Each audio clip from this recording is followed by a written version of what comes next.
Nomine Patris et Filii et Spiritus Sancti. Amen. We have the great joy today of celebrating the feast of the motherhood of the Blessed Virgin Mary. This is, you could say, its roots are in the Council of Ephesus, which declared that Our Lady was the Theotokos, a Greek term, meaning Mother of God, the God-bearer. And this is in the year 431, and it came out as a result of the Nestorian heresy.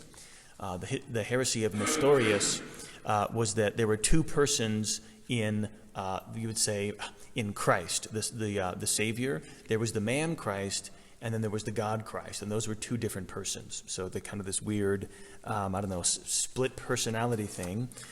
So that would mean that the Blessed Virgin was mother of the man, but not mother of the God. But of course, that was recognized as a heresy. And so this was declared a dogma of the Church in 1931, 15 centuries after Ephesus. That was by Pius XI. This feast also, it has its you would say, genesis also in the Feast of Mary, Mother of God, which is celebrated on January 1st. In the traditional calendar, it's called the octave day of the Nativity, or the Circumcision of Our Lord. And that really is, the Nativity of Christ, that's where so many other feasts come from that.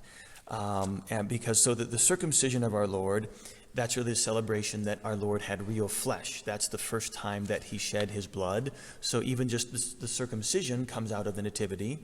But then also the motherhood of the Blessed Virgin, that comes out of the Nativity as well. For how was Christ born? He was born of a woman. He had a mother. And so we celebrate that very motherhood. Pius XI, he mentions too that this is a true, one of the reasons why we call the Blessed Virgin Mary our mother, because in Romans chapter 8:29, St. Paul says that Christ has made us his adopted brothers and sisters.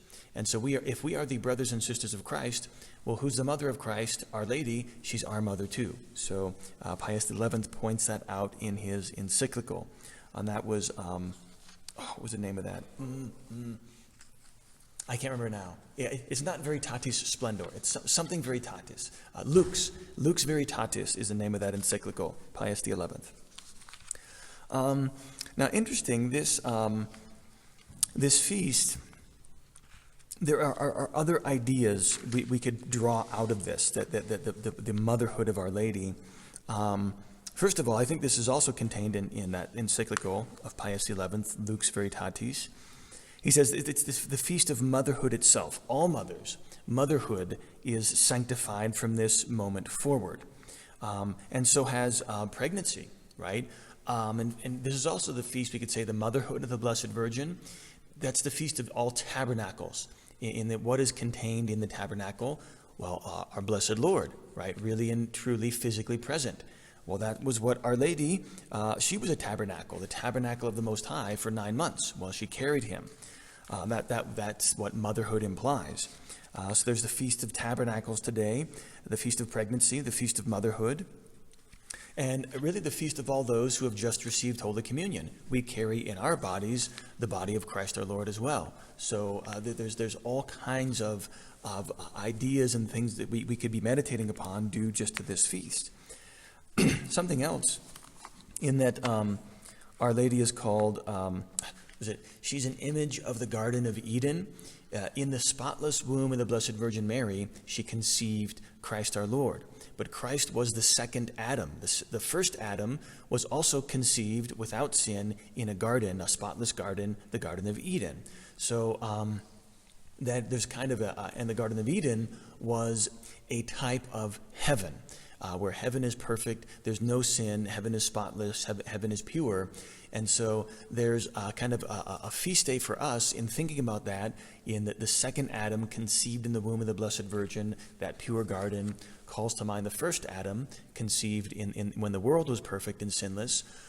So when we enter heaven, when we finally enter heaven, either after this life or after purgatory, we are going to be spotless. And it's going to be our entrance into a sinless life, spotless into the garden of heaven. So this feast day is kind of a foreshadowing of our feast when we go to heaven. So that all these things are contained in this. And it's interesting in this encyclical of Pius XI that he goes through and he explains, of course, all the history, the dogma behind Our Lady's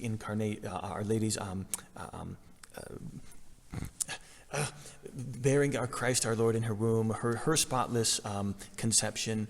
He goes through all of the reasons, the arguments, the fathers of the church, and so on. At the end, he comes and he praises the virtues of the Blessed Virgin Mary. He points out that she is the model for all mothers. And then, interestingly, you don't hear this too much in Encyclical these days, is he blames those Catholic mothers who use contraception or get divorced. He doesn't say that directly, but you can see that in there.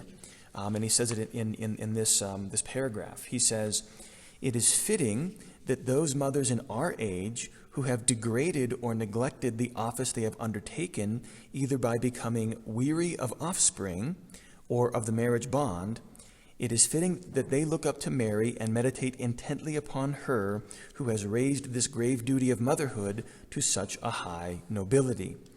For in this way there is hope that such mothers may be led, by the help of grace of the heavenly Queen, to feel shame for the dishonor done to the great sacrament of matrimony, and may happily be stirred up to follow after the wondrous praise of her virtues by every effort in their power." I had to read that actually a couple times before I realized what he was talking about. Like I said, it's those two very, very gentle things he says. They've become weary of offspring or weary of the marriage bond. That's how they lay blame. And what does that mean? If you grow weary of the marriage bond, you seek a divorce. You grow weary of offspring, what do? You seek to avoid them.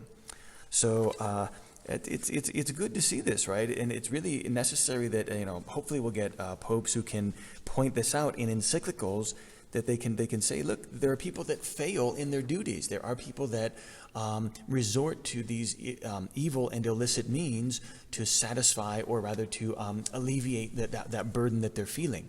But he points out also, look to the Blessed Mother. She felt those same things too. Just because we shouldn't think of Our Lady as some kind of incarnate goddess. That's not what she was. She was just a woman, just like the rest of you. Now she was without sin, but she still felt the burden of, you would say, mistakes. It wasn't like the Blessed Virgin, who was without sin, was also without mistakes or without temptation, or that Satan wasn't, filling her head and trying to get her to sin.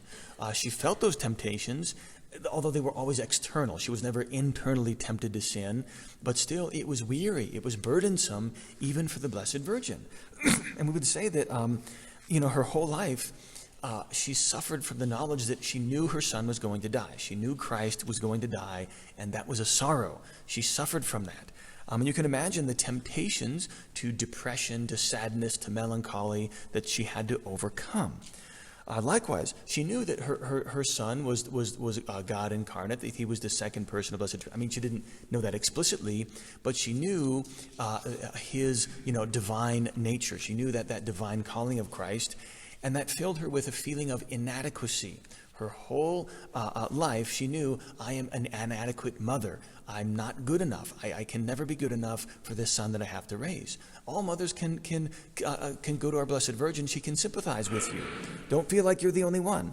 The gospel we just read was the loss of the child Jesus in the temple. Of course she felt like she was a bad mother. I should have watched him more closely. I did something wrong. This is my fault, etc., etc. She felt the same things that mothers feel: inadequacy, depression, despondency. I mean, she never gave in, right? But she felt those things. And I have to tell this to people all the time. Feelings are not sins. Just because you feel like you want to quit, just because you feel depressed, that doesn't mean that you have sinned. It's that, do you give in to those feelings? Do you act on those feelings?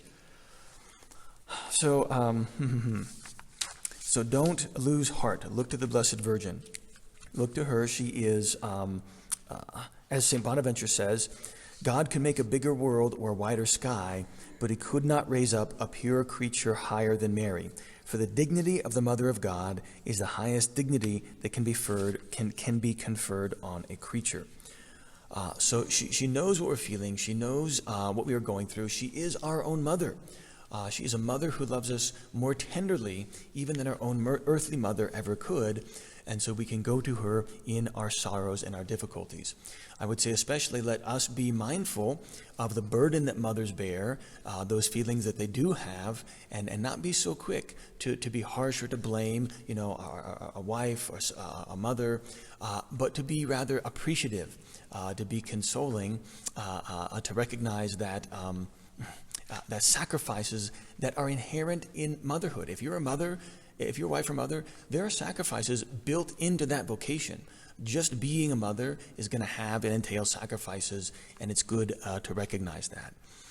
So let's thank our Lord God for giving us himself, giving us the Blessed Virgin, giving us a mother who loves us tenderly, and to whom we can have recourse in our tribulations. So Our Lady, Blessed Mother, pray for us.